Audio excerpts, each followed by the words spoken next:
Hi 7th graders, today I'm going to go through our Unit 5 review for us. Please make sure that you have tried to attempt the problems so that you're not just copying down what I write down. This is a great time for you to check your answers and see if you got it right, or to come on and watch a certain problem if you are unsure how to do it. So let's go ahead and get started. Our first lesson is all about rates and ratios, so we need to determine whether the ratios are equivalent. So number 1, 10 out of 15 students got an A or an B. 18 out of 24 students got an A or a B. Okay, so our first ratio is 10 over 15. And our second ratio is 18 over 24. So now remember, to figure out if they are equivalent or not, we cross multiply. So 10 times 24 is 240. And 15 times 18, I'm multiplying on my calculator, I get 270. These are not the same, so our answer is no. Moving on to number 2, it costs $12 for 8 egg rolls and $21 for 14 egg rolls. So we have 12 over 8 and we have 21 over 14. Alright, so then we cross multiply. 12 times 14 gives us 168, and 8 times 21 gives us 168. So since those two are the same, this is equivalent. These two ratios are equivalent. Awesome. Moving on to number 3, we need to find the unit rate. So Olika scored 138 points in 6 games. Find her unit rate in points per game. So that sentence right there is super important because it tells us we're going to be doing points over the number of games. Okay, so she scored 138 points in 6 games. So now to find the unit rate, we divide these two numbers. So 138 divided by 6 gives us 23 points per 1 game. And that is our unit rate. Moving on to number 2, we need to find the unit rate in miles per hour. So that's super important. It means we're taking our miles over our hours. So if we look at our point, 390, that 3 is standing for hours, so the 3 goes on the bottom. And our 90 is standing for miles, so 90 goes on the top. Well, 90 divided by 3 is 30 miles every 1 hour. And that is our answer. Alright, moving on to number 5, we need to use our table to determine the best deal. So Golden Grams comes in 3 different size boxes. Find the unit price in dollars per ounce. So that tells us we're taking our money divided by the number of ounces. OZ is short for ounces. Okay, so let's go ahead and let's start dividing. So the 20 ounce costs $3.10. So we take $3.10 divided by 20. When we type that in on our calculator, I get 0.155. And then we need to round to the nearest cent. So we look at our 5 and our second 5. That second 5 is 5 or more, so that means I'm adding 1 to my 5. So really, it's 16 cents per ounce. Okay, moving on to the 32 ounce, that costs $3.95. So I take $3.95 divided by 32 ounces. $3.95 divided by 32 gives me, super long number, 0.123. And it keeps going, but I only need the first 3 numbers. Okay, so we look at the 3. The 3 is 4 or less, so that means our 2 is going to stay exactly the same. So 12 cents. Alright, and moving on to the 48 ounce. The 48 ounce costs $5.45. And we are getting 48 ounces for that. So we take $5.45 divided by 48, and I get 0.113. So again, we look at our 3. Is the 3 going to change the 1 or keep it a 1? Right, it's going to keep it a 1. So we are paying 11 cents per ounce. So letter B is asking what size box is the best deal and why. Well, the 48 ounce, you're only paying 11 cents per ounce. So the 48 ounce is the best because it is the cheapest per ounce. You're getting more golden grams for your price. Cheapest per ounce. Super sloppy, I'm sorry. Alright, moving on to number 6. This is all proportional relationships. We did a lot of proportional relationships in class, so hopefully these ones go pretty easy. So we need to tell whether x and y represent a proportional relationship and explain. So number 6, to figure out if two ratios are proportional or are equivalent, we cross multiply. 49 times 20 gives us 980. 28 times 35 gives us 980. Are they the same? Yes, they are. So our explanation is when we cross multiply, they are the same.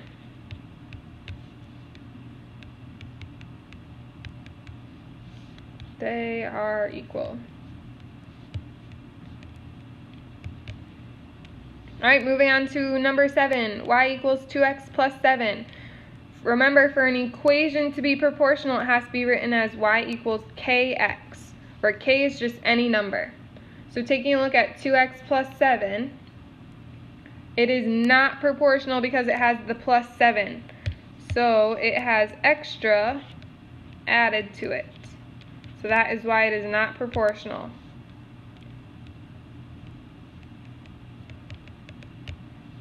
Oops. Alright, looking at number 8. We have a table here, so we can cross multiply. 3 times 4 gives us 12. 2 times 6 also gives us 12, so those are equal. Now we have to double check with all of them. 6 times 6 is 36. 4 times 9 is also 36, so those are equal. 9 times 8 is 72. 6 times 12 is also 72, so those are equal. Since all of them are equal, this is a proportional table. Why? Because when we cross multiply, they are equal.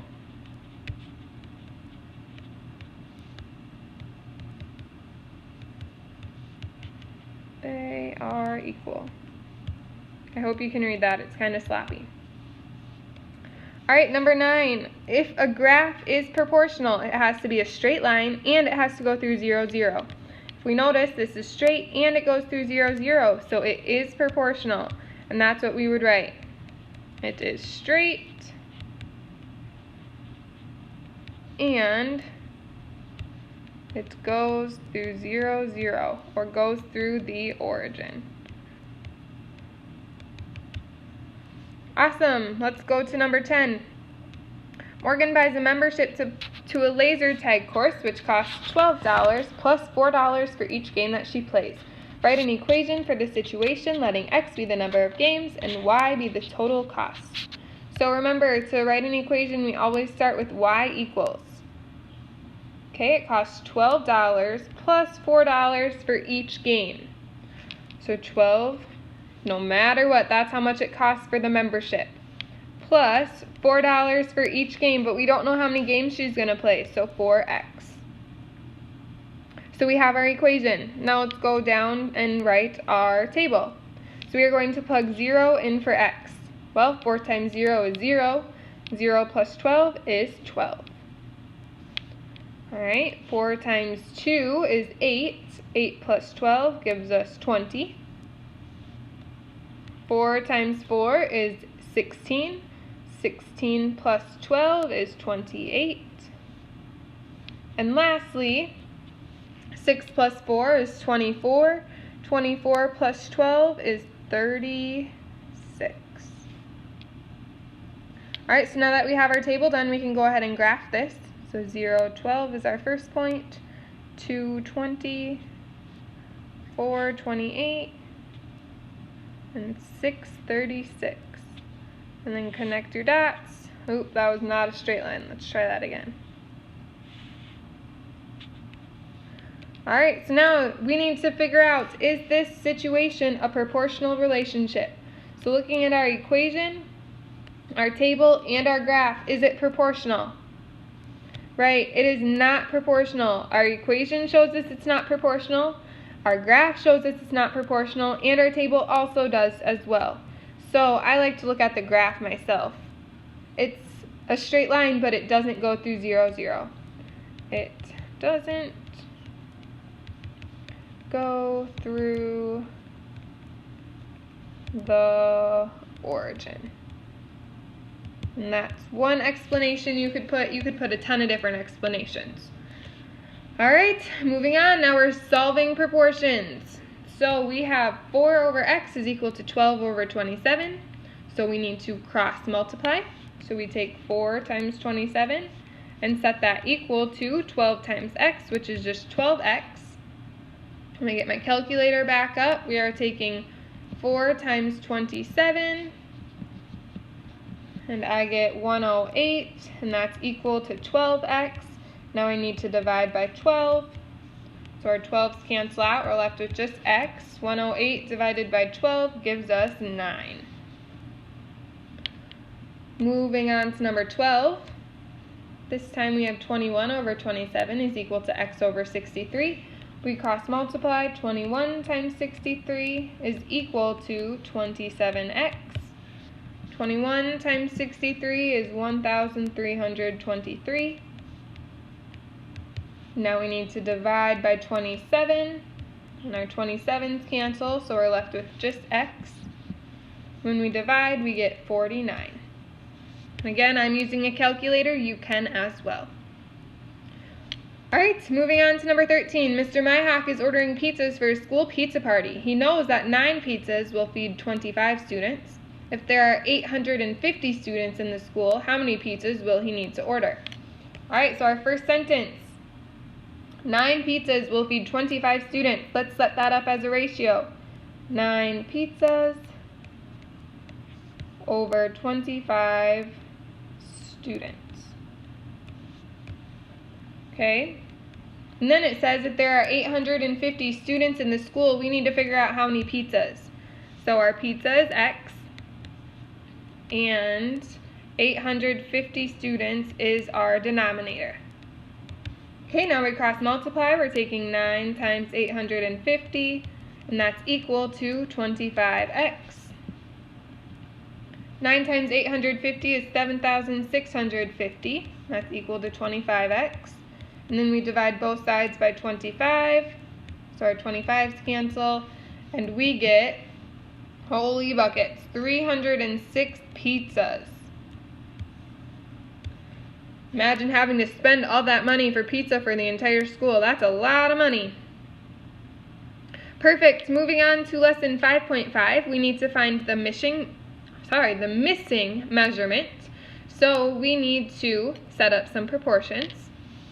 So if you notice, this side of our triangle is equivalent to that side. And then this side is equivalent to that side.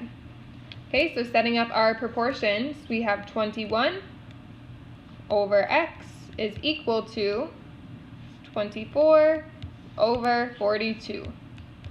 Then we can cross multiply. We're taking 21 times 42 is equal to 24x. 21 times 42 is 882. That's equal to 24x. Now we divide by 24. I'm running out of room, so I'll write my answer over here. 882 divided by 24 gives me 36.75, and we're talking about feet. And that is our answer. All right, moving on to number 15. This time we are measuring 2 triangles that are like opposite of each other, because this side is equivalent to that side, and then this side is equivalent to that side. Okay, so we're taking x over 18 is equal to 14 over 8. Okay, now we cross multiply. We're getting 8x is equal to 14 times 18. 14 times 18 is 252, so 8x is equal to 252. Then we divide both sides by 8. So x is equal to 31.5 meters. Awesome. Moving on to number 16. Draw a picture to represent the situation and then find the missing measurement. An elephant that is 12 feet tall casts a shadow that is 4.5 feet long. At the same time, a baby elephant casts a shadow that is 2 feet long. How tall is the baby elephant? So let's draw a picture. I'm just going to draw a circle. Here's my elephant. My elephant is 12 feet tall. And his shadow over here is 4.8 feet long. Okay, but now I have a baby elephant. Here's my baby elephant. We don't know how tall the baby elephant is, so that's X. But the baby elephant casts a shadow that is 2 feet long. Okay, so now we need to set up a proportion. So we're taking 12 over X is equal to 4.8 over 2. Alright, now we cross multiply. 12 times 2 is 24, and that's equal to 4.8x. We divide both sides by 4.8. So those cancel out, we're left with just x. 24 divided by 4.8 is 5. So our baby elephant is 5 feet tall. Awesome, our last two lessons of Unit 5. We need to convert each unit of measure. So if you notice, we need to find 18,450 feet and convert it to miles. So our hint is 1 mile equals 5,280. So that is going to be our first ratio, 1 mile over 5,280 feet. And that's equal to 18,480 feet. And x. Okay, we cross multiply. 1 times 18,450 is 18,450, or 480. And that's equal to 5,280x. Now we divide both sides by 5,280. So those cancel out. We're left with just x. 18,480 divided by 5,280 gives us 3.5 miles. Moving on to the second one. 6.5 cups to fluid ounces. Well, we know 1 cup is equal to 8 ounces, so that's our first ratio, 1 cup over 8 ounces. And that's equal to 6.5 cups over x. Okay, we cross multiply. 1 times x is just x. And then we're taking 8 times 6.5, which gives us 52. And we're talking ounces. Alright, moving on. This time we have 132 hours to days. Our hint, 1 day is equal to 24 hours. So that's our first ratio, 1 day over 24 hours is equal to x, because we don't know how many days, and 132 hours on the bottom. 1 times 132 is 132, and that's equal to 24x.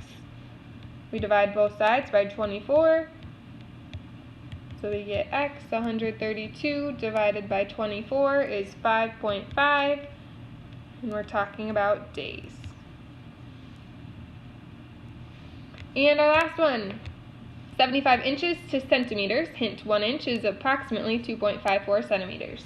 So that's our first ratio, 1 inch over 2.54 centimeters.